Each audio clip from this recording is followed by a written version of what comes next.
Thank you, Robert. You took away some of my starting points, but thank you. OK, so we're going to be talking about MQTT 5 today, and I'm going to go a little bit back to the history of MQTT first, and some of the base characteristic, how does it fit into the LoRa ecosystem, and then we're going to deep dive into the features that came with the new protocol version. So as Robert mentioned, in 1999, IBM invented the protocol for oil pipeline monitoring, and this is also where some of the key characteristics are coming from. We will see this later. By 2010, IBM had decided to openly publish MQTT as a standard for the first time. The protocol was actually never under royalty, but IBM felt the adaptation of it was not to their wants, so they made it a standardized version, hoping that people would adopt it a lot, and they did. So 2012 was when the first broker, Mosquito, was on the market. And yeah, HiveMQ, not far behind, in 2013 is when we had our first release. Same year, the OASIS Technical Committee was formed and took over the standardization of the protocol. Part of this committee were companies like Microsoft, IBM, Software AG, but also HiveMQ. And in 2014, the first OASIS standardized version of the protocol was released. This was the protocol version 4 on the wire, but to show that 3.1.1 was really just a slight improvement over 3.1, basically just some blurred parts of the protocol that weren't really specified clearly got changed, so they called it 3.1.1. Now, 4 years later, after talking to the users that adapted the protocol, the OASIS committee released the first open draft for the next MQTT version, and since this was the version number 5 on the wire, they also called it 5. So this is where if you're wondering why there is no MQTT 4, this is the reason why. And since I myself and also the HiveMQ as a company was lucky enough to help with the specification of the MQTT 5 protocol quite a lot, we could be very quick on the market with a full-fledged MQTT 5 supporting broker, which is called HiveMQ 4. So just a quick refresher about MQTT. Robert said it is the most used, most popular IoT protocol in the market. According to the Eclipse developer survey, since 2016, it has actually been that way every year. Interestingly enough, the second most used protocol is still HTTP, and I think we can all agree on that HTTP is not ideal for connecting devices. It is basically used because the infrastructure already exists. MQTT follows the publish-subscribe pattern. So this means that sender and receiver of messages are completely decoupled from one another in terms of synchronization, time, and space. And yeah, this also makes it so that end-to-end communication can be reached rather quickly, and that the central communication component, the MQTT broker, is yeah, very important. Some of the characteristics. So MQTT is based upon a standing TCP connection. So some of the guarantees that TCP IP delivers are necessary for MQTT to work. We can do reliable communication over unreliable networks. So the oil pipelines, originally they had a satellite link. This is done via a number of feature sets, like persistent sessions and quality of service delivery levels for messages. It was from the get-go built in a very lightweight fashion, so that means it can be implemented very lightly on constrained devices. It works actually with high latency, low bandwidth network situations, and it allows you these days to actually get your devices, mobile devices, connected to your backend in your enterprise system. Yeah. And this is also how LoRaWAN and MQTT actually come together. So LoRa devices themselves, they are not capable of speaking MQTT because they lack certain guarantees for the protocol, but the LoRaWAN gateways. And I have been reaffirmed from this in some conversations I had yesterday and today that this is a very common practice to translate into MQTT before transforming the data forward. And now, from your LoRaWAN gateway, you can actually get your data into the cloud, where you can, or on the edge works, of course, as well, where you can host your MQTT broker. And in this case, we're using the highly available enterprise MQTT broker HiveMQ. And from there, as we saw with the publish-subscribe pattern, which is completely decoupled, you can get the data to anywhere. So basically, what we very commonly see is, for example, you have like a Kafka-based data lake where you want to get your IoT data for further analysis, and you can use MQTT for that, for example, or other back-end services like databases. You can do additional authentication with the messages, etc. And just on a quick note, if you're actually interested in getting your data to Kafka, come to me after the talk. HiveMQ has an enterprise solution there that is, yeah.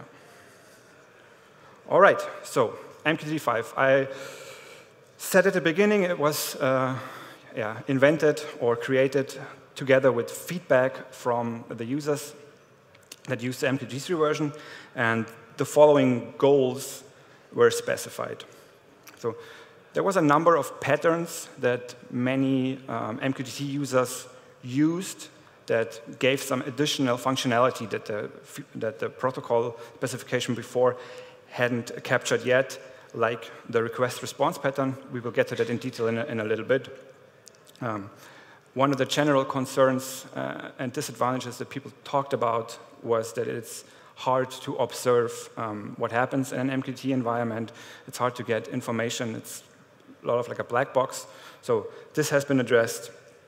There have been a number of mechanisms introduced to allow building a sort of open ecosystem where multi-vendor, multi-team implementations can work together on the same project without having to work together from the get-go and define certain specifications.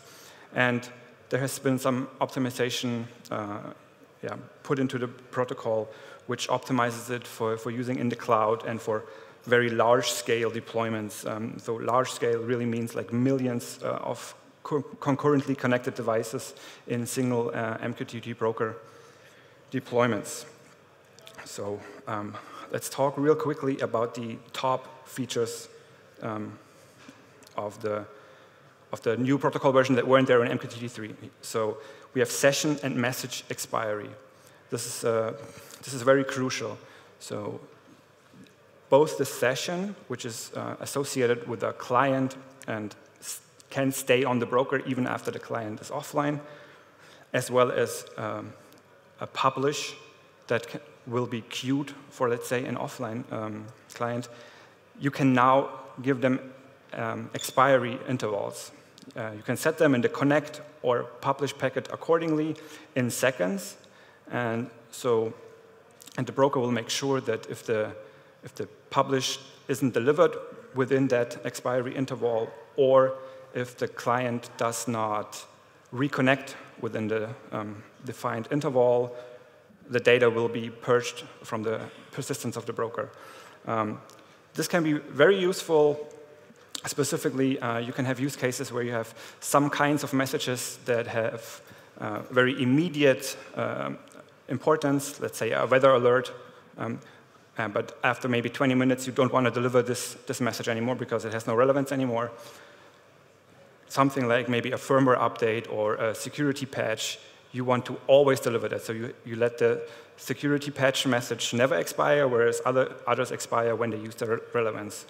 And similarly, you maybe want to make sure that if you have devices, whatever device they are decommissioned and they are never coming back, maybe at some point in time, you want to clear the data for them because it doesn't make sense to queue any more messages for them. Shared subscriptions is another one of the top features for MQTT 5. It is a client load balancing tool. So with this special syntax that you see here, you can identify groups of clients that subscribe together to a topic. And then the broker will make sure to distribute messages arriving on that topic spread across members of that group in a round-robin-like fashion. Some brokers like HiveMQ had this feature also implemented in MQTT version, but now it has been implemented into the protocol, and every MQTT5 broker has to speak it. It is very, very useful for back-end applications and for basically scaling your consumer APIs. Here's an illustration of how it works. So, as you can see, the message is published on the topic My Topic, and here you can see underneath the two groups what their subscription looks like, and then this message would get delivered to client 1 and 3. If another message would arrive on the same topic, it would get to clients 2 and 4. And of course, the group size can be arbitrary. User properties. So this is probably one of the most popular MQTT5 features at this point, as far as I can tell. So these are user-defined metadata headers, as they are known from HTTP. It's an arbitrary number of a UTF-8 string key-value pair. Implementations are limitless, or they're only limited by your creativity, really. For example, so the most prevalent use that I have seen to date, where MQTT5 is still very new and the adaptation is not that high, you can now actually trace messages or even whole application flows by adding trace information to your packages that you can then, for example, get into your logging API, etc., and then see afterwards what happened to this message. And then a receiver of a message can even know where the message came from, which wasn't possible before, of course. Now, I mentioned that MQTT wasn't as observable as many users liked. So before, or in MQTT 3.1.1, there were, I think, 18 or 19 return codes that got really bumped up to now more than 120 return codes for all kinds of interaction between broker and client have been introduced. So now you can really identify what went wrong, and not only that something went wrong. One example is, so if a publishing client exceeded its defined quota of publishes per second, in the past, the only action that the broker had was cut the TCP channel to the client and disconnect it in that manner without any form of informing the client what happened. Now it can actually send a packet with an appropriate return code that says, okay, this is a disconnect message from the broker. You are disconnected because you are publishing too quickly. And even additionally, there is an optional field where you can put a reason string into all of your responses. So you can really describe to the user what is happening at this point. Especially these reason strings and some of these return codes, they might be sensitive in nature, especially when it comes to wrong password, wrong username, etc.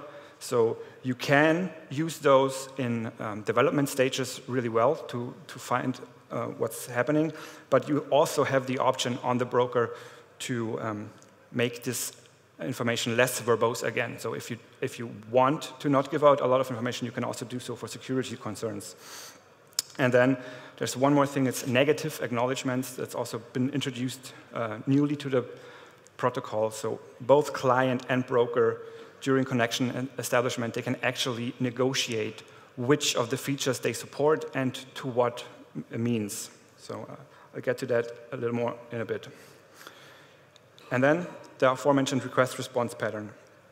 So this is what a request-response pattern in MQTT looks like. So the sender, in this particular instance, this will be a car, publishes a message and listens to a response topic. And once the message got fully processed, in this case, it would have been written to a database. The result of the said processing of the message will be sent back to the sender of the message. This is a very commonly adapted, actually, mechanism already. We call it business acknowledgement, and it has been used so much that it got actually put into the specification now. So you can now with every publish, you can already identify what is the topic that you are listening to for the response, and you can even add a correlation data field so that you know what response belongs to what message that you sent out. This is extremely helpful when designing open environments where you want other vendors, other participants to join, let's say, the deployment or the platform, and they don't have to know beforehand what is actually the response topic that is necessary. Okay, so these were all the biggest 5 features that we identified with the MQTT5. There is a big number of more features that have been introduced. I'm going to go over a few of them quickly.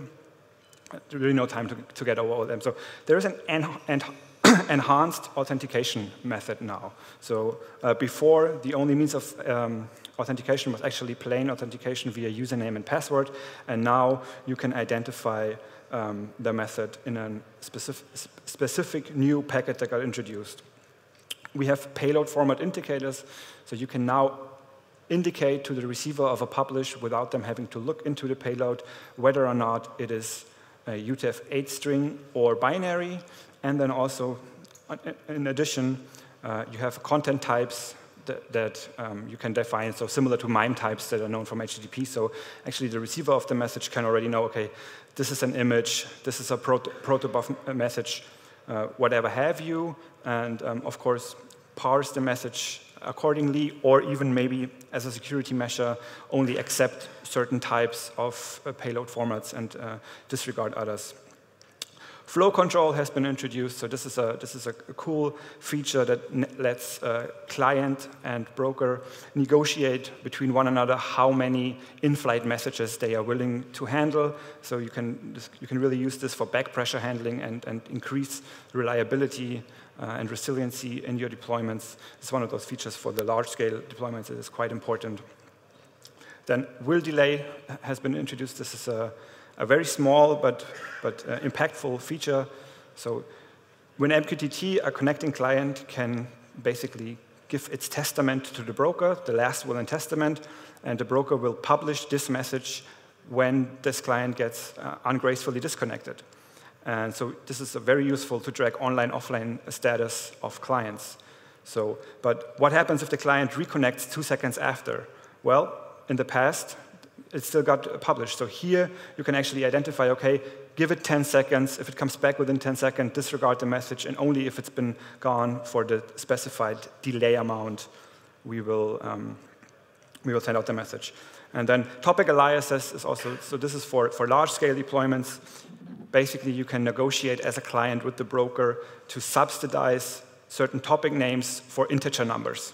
So, and if you have like a very large topic, which is an UTF-8 string, let's say you have 28 characters, and you subsidize that for one integer, and you send 1,000 messages per second, or maybe 100 messages per second. Anyway, it's a scalability mechanism, and it can actually save you networking bandwidth when using it. Again, there's other features, and after the talk, if you want to talk more about it, please reach out to me. Yeah, I want to talk about a few pitfalls when adapting MQTT5 for your deployments. Make sure that you check your vendor. Because, like I mentioned, there's negative acknowledgements, so a broker can decide not to support a certain number of optional features, and some of these features are actually already used in MQTT3, so you have to make sure that the broker you are using will actually support all these features. By specification, you cannot interoperate MQTT 3.1.1 or MQTT5 clients in the same deployment. Most brokers, like HiveMQ or like Mosquito, allow you to do so, but just you have to make sure that the broker you are choosing actually does before introducing MQTT5 clients into an ecosystem where you already have MQTT3 clients. So just to demonstrate, so these are the optional features, so retained messages, some quality of service levels, wildcards. So those of you that already use MQTT3 will recognize many of those are widely adapted and highly used, so make sure that the solution you choose has that. For the client ecosystem, make sure that you choose a client that supports MQTT5 already. And yeah, user properties, don't overuse them. So if you can see that the user properties portion of your message is bigger than the payload, that's a telltale sign that you're overdoing it. So make sure not to do that. Yeah, that's that's it. Thank you so much, Florian. Yeah. Yeah, thank you for this little masterclass in MQTT5. I also understood that you're an enthusiastic blogger about the subject. Yes, go to the HiveMQ blog if you want to know anything about MQTT or MQTT5. I have actually released a series, the MQTT5 Essentials, and I talk about all those features in detail and more. And also reach out to me via email or on my socials. Great. Thank you so much once again, Florian.